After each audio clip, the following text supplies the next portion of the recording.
Being an anti-occupation activist in Israel of 2025 is not an easy task.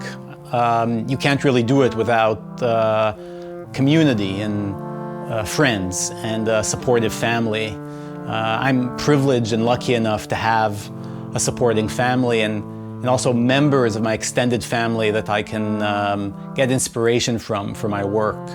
One of them is my great-great-uncle, Oswald Laufer.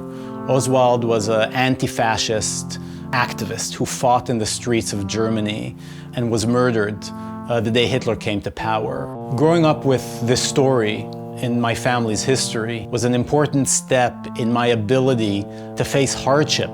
The story of Oswald, I think, is also a story for Jews everywhere. Our responsibility and our legacy is to speak out and break our silence.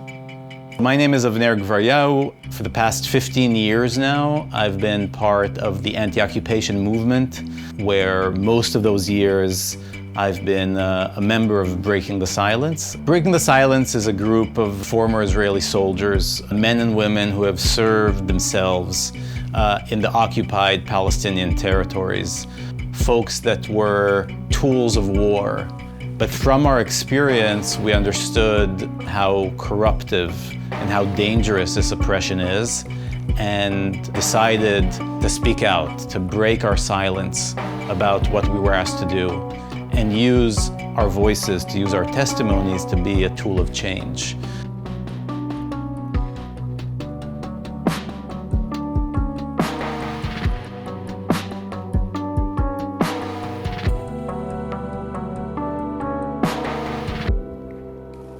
One of the things that was clear to me and to the team is that we need to strengthen the circles of support around us. We need to unite in order to be able to fight back. And it's clear that one of the most important players in that was the New Israel Fund. The ability of the New Israel Fund to be in the front line of both the international and Israeli reshaping of the conversation allowed us not only to survive, but actually grow and strengthen ourselves and our abilities over the past 10, 15 years.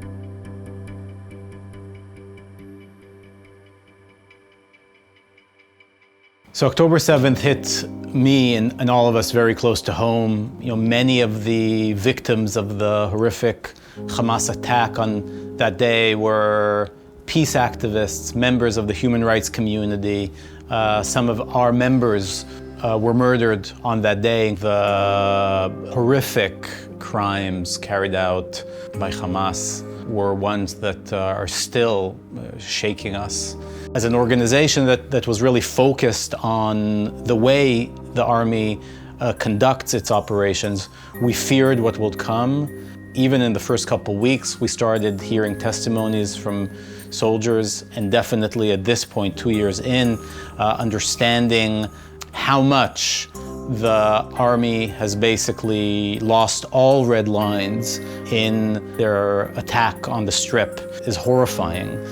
These are things that have to shake us to our core, that we have to remember and understand are affecting our soul as humans and as Israeli citizens and, yes, as Jews. But there's also another element, and that is to be part of a voice of soldiers, especially now, of soldiers that have taken part in this atrocious war, that are willing to speak out and say enough, that are willing to speak out and say, this is what we did, that are willing to speak out and say, we're speaking out in order to better our future.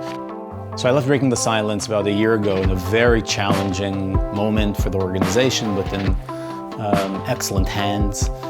But it was clear to me that anything I do moving forward has to think about the future.